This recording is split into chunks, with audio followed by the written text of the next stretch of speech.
niveau des femmes, et on va en reparler, puis elle a des chiffres à l'appui. Gaëtane Corriveau, qui est politologue, formatrice, chargée de projet au groupe Femmes, Politique et Démocratie. Bonjour.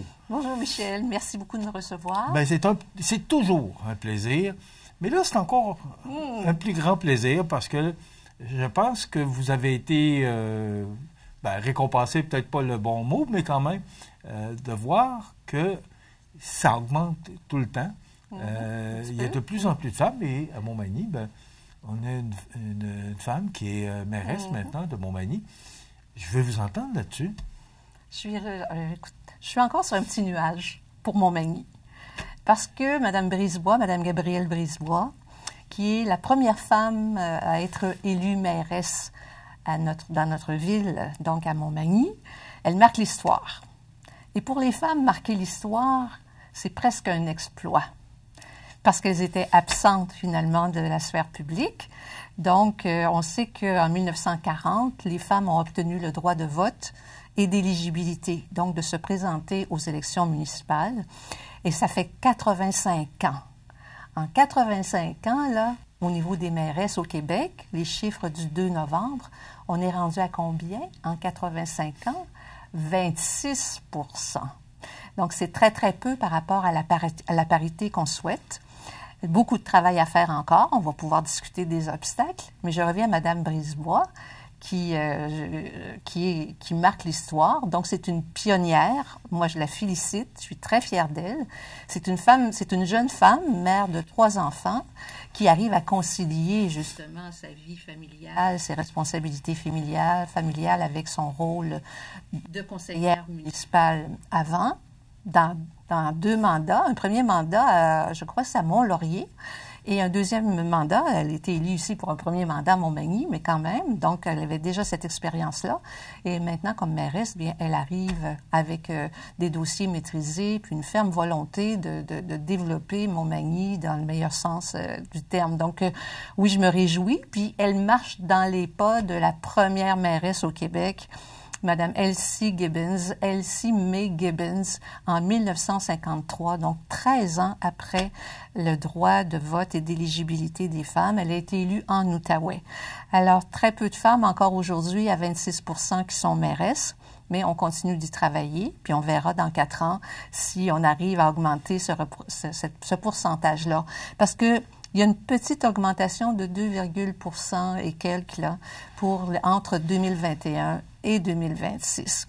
Alors, bravo à Montmagny et bravo aux électrices et aux électeurs qui confirment que les études qui montrent que l'électorat, en 2025 et même depuis longtemps, n'est pas sexiste. Alors qu'un homme ou une femme se présente, la femme aura autant de chances de se faire élire. Donc, à Montmagny, l'électorat a fait ses devoirs. Elle est le choix d'un bon pourcentage des électeurs et des électrices aussi. C'est très, très démocratique. Avec 44,6 % le choix des électeurs et des électrices pour Madame la mairesse est clair. Elle a devancé 2 hommes. Donc, c'est une course très démocratique où les hommes et les femmes étaient bien représentés. On recevait vendredi Nancy Dubé, oui, qui est la première préfète élue de Kamouraska, de la MRC de Kamouraska. Alors, c'est important de le mentionner aussi, puis elle en est très fière, mais parce que, on l'a mentionné dans l'entrevue vendredi, on procède par suffrage universel à la MRC de Kamouraska, alors qu'ici, Montmagny-Lillet, ce sont les pairs, ce sont tous les maires et mairesses réunis qui vont élire un ou une mairesse pour occuper le poste de préfet. Et là, je vous informe aussi, Mme Corriveau, qu'il y a parité à la MRC de Montmagny. Oui. Il y a 7 femmes et 7 hommes, encore une première. C'est formidable. Non, mais écoutons, on est fait formidable. pour fracasser des records. Vraiment, bravo. Montmagny et la MRC. J'ignore le nombre de MRC au Québec. Il y a 89 MRC. Combien de MRC sont paritaires? Je l'ignore. J'ai posé la question au ministère des Affaires municipales et de l'Habitation, le MAMACH. Malheureusement, ce n'est pas dans leur mandat et ni dans leur priorité. Donc, il faudrait qu'on fasse un travail journalistique d'enquête, tout comme moi, si j'avais le temps, il faudrait qu'on prenne le téléphone et qu'on fasse le tour des 89 MRC au Québec pour savoir connaître la représentation homme-femme au sein du Conseil des maires-mairesses. Alors ça, si jamais on a le temps, on le fera, mais c'est une excellente nouvelle. Et je reviens à Montmagny pour féliciter à nouveau les électeurs et les électrices qui se sont déplacés, parce qu'encore là, à Montmagny, il y a 51% de 51,58% d'électeurs et d'électrices qui se sont présentés aux urnes pour voter, alors qu'au niveau du Québec, c'est 41%. Donc, bravo pour la démocratie municipale au Québec, à Montmagny, pardon. Et en plus, quand on a eu le dépôt des mises en candidature, à Montmagny, il y avait quand même 20 candidats, candidates. Oui. Qui se ça aussi, présentaient. c'est un autre record. Ça aussi, et c'est très bien, et c'est pour la démocratie participative, et c'est très, très bien. Et là, maintenant, parmi les élus, quelque chose de très bien aussi, on a un représentant jeune. Chez les 18-34 ans au Québec, il y a seulement 7,5% de 18-34 ans qui sont élus conseillers, conseillères ou maires ou mairesses. Donc, Montmagny fait preuve d'exemplarité. On parle de Colin Lavergne, là, qui a été élu dans le district 6 il y a 21 ans. Il nous l'a mentionné sur nos ondes. C'est très bien. Et par une faible majorité, si j'ai bien vu. 12 voix. 12 voix. Voilà le jeu de la démocratie. Alors, la population a parlé. Gaëtane, vous parlez de taux de participation ou de taux d'élection des femmes. Oui. Mais est-ce que, moi, la question, puis je vous la repose parce que je me souviens de vous l'avoir déjà posée. Oui. Est-ce qu'il y a autant d'intérêt chez les femmes de faire de la politique municipale qu'il y en a du côté des hommes? Autant d'intérêt, il faudrait qu'on le mesure par un grand sondage. Mais ce que nous, au groupe Femmes politiques et démocratie, on constate, c'est qu'il y a beaucoup d'intérêt. Parce qu'on donne des formations, on prépare les candidates à se faire élire, et on les accompagne, que ce soit au niveau municipal, provincial ou fédéral. Donc, on a des parcours de la candidate et on leur offre différentes formations. Et justement, elles s'y préparent très, très bien. Je ne connais pas beaucoup d'hommes qui font ce même parcours de candidats. Et là, c'est toute une différence qu'on voit par rapport aux obstacles. C'est que les femmes ont été éduquées, je le dis souvent, et socialisées à jouer des rôles dans la sphère privée et plutôt que dans la sphère publique. Donc, elles n'ont pas eu accès à la sphère publique pour se présenter dans différents cercles, dans différentes associations, occuper des postes, avoir des places de présidente, de vice-présidente et d'être amenées à prendre la parole. Donc, elles sont désavantagées au départ. Et ça fait partie d'une longue liste d'obstacles qui font que les femmes, lorsqu'elles décident de se présenter, elles ne sont pas, je donne toujours l'image et l'exemple des courses à obstacles. En athlétisme, on a les courses de haies, là. Hein? On voit que devant soi, il peut y avoir des barrières qu'on doit franchir en sautant 1, 2, 3, 4, 5 pour se rendre au fil d'arrivée. Si on donne l'exemple qu'au fil de départ, on a une candidate femme, un homme candidat qui est sur les blocs de départ, la femme est sur les blocs de départ, devant elle, elle aura une course à obstacles avec des haies et des barrières à franchir, alors que l'homme, très peu, sinon la voie est libre. La question me brûle les lèvres, mais ça ne tend pas à changer tout ça. Ça change tranquillement. Parce que Montréal, c'est une mairesse. Oui, dans les grandes villes. On avait Mme Plante, et là, on a une nouvelle mairesse, dont j'oublie le nom, là, mais... oui, Mme Soraya Martinez-Ferrada. Bon. Merci. Mais vous avez raison, c'est pas évident à retenir. Ouais. On a 4 ans là, pour mémoriser son nom. Oui. On a une nouvelle présidente chez Hydro-Québec. Là, je n'ai pas son nom, par contre. Non, mais est-ce que je vous entends, puis est-ce que cette tendance-là n'est pas en train de changer? Le fait, justement, d'avoir cette dame-là qui a été promue comme présidente d'Hydro-Québec, est-ce que dans la tête des gens, on n'est pas comme un peu maintenant habitué, ou de plus en plus. Le bon mot, là, mais... De plus en plus. Ça prend des modèles, hein? Ben oui, mais bravo.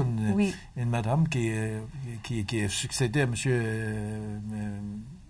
Sarabia, peu importe Madame le nom. Soraya, là. Oui, c'est ça, mais c'est pas ça qui est important. Ce qui est important, c'est que cette femme-là, qui était l'administratrice ou l'adjointe, est nommée. Oui. Et moi, je salue ça, mais oui. Est-ce qu'on n'est pas en train de se faire une idée que, bon, c'est normal, puis... On espère, hein, mais c'est ça. Donc, il y a les obstacles qu'il faut continuer d'abattre. Mais on a besoin de modèles. Dans les solutions, là, on a besoin de modèles, puis vous faites bien de le mentionner, ça nous prend des modèles prestigieux aussi, parce qu'occuper des postes de présidente dans les sociétés d'État, par exemple, c'est très prestigieux. Ça montre aux petites filles aussi et aux femmes que les femmes sont compétentes, alors que souvent, on remet les compétences des femmes en question, alors qu'on ne fait pas ça pour les hommes. Et quand on voit ces modèles-là, on dit que ça devient possible. Les femmes peuvent se projeter dans leur avenir, s'y préparer aussi. Et justement, plus on va en voir, ça va devenir comme un peu normal d'avoir des femmes. Et ça fait partie des changements de culture, des changements de mentalité. C'est systémique, c'est structurel et ça prend du temps. On le voit bien. 1940, droit d'éligibilité, et 1953, une première mairesse. On est à 26 % en 2025. Si c'était si normal, on serait presque à 50 %. Alors qu'on n'est pas là. On travaille encore. Je suis surpris de ce que vous me dites qu'en 1953, on est...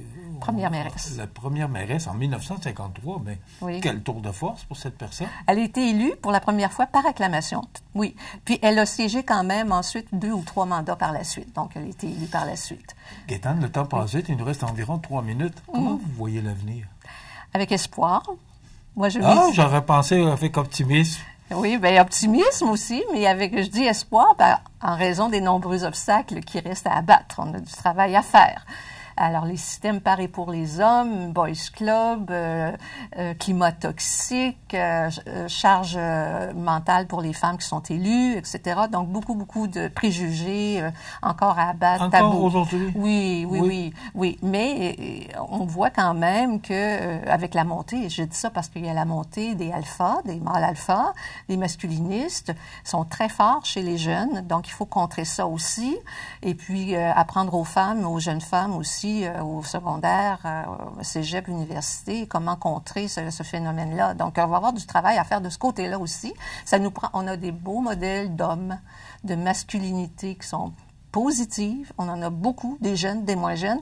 Et moi, j'ai le projet qu'on les mette de l'avant, ces hommes-là. Parce qu'on va réussir à atteindre la parité, l'égalité, quand on va être à côté des hommes. Les hommes seront à côté de nous, c'est-à-dire nos meilleurs alliés, pour aller vers les jeunes, parler aux jeunes hommes également, de tenter d'éviter ces voies de Je suis un peu surpris de ce que vous me dites, là.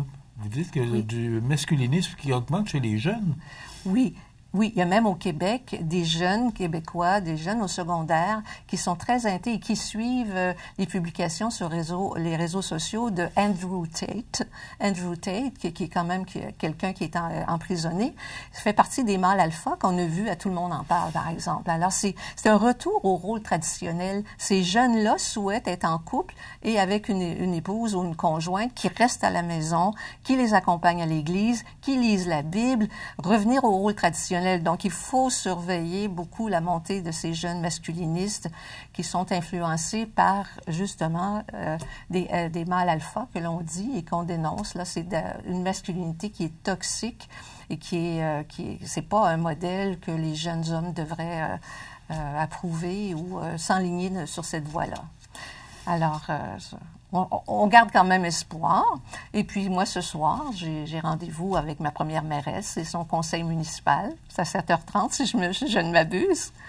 Oui, bien, c'est le premier conseil municipal de Mme Brisebois et des nouveaux conseillers aussi. Exactement. Que je félicite également. Je félicite nos conseillères et nos conseillers. Et évidemment, c'est la démocratie participative aussi ce soir, on le sait. Là, on peut rencontrer nos élus, c'est la démocratie de nos représentants, mais il y a la démocratie, la participation citoyenne. On peut poser des questions à nos élus, et puis on peut s'impliquer de multiples façons dans la société pour faire avancer la ville vers les objectifs qu'on souhaite atteindre. C'est toujours intéressant de vous recevoir. Merci. Puis, gênez-vous pas quand vous avez des belles choses à nous annoncer comme aujourd'hui, puis les statistiques qui parlent d'elles-mêmes aussi. C'est toujours intéressant de vous recevoir. Merci beaucoup. Merci beaucoup. Et on prépare les provinciales l'année prochaine. Oui, c'est vrai. On aura l'occasion d'en parler sûrement. Voilà, vous m'avez tendu la perche. Madame Gaëtane Corriveau, qui est politologue, formatrice, chargée de projet au groupe Femmes, Politique et Démocratie.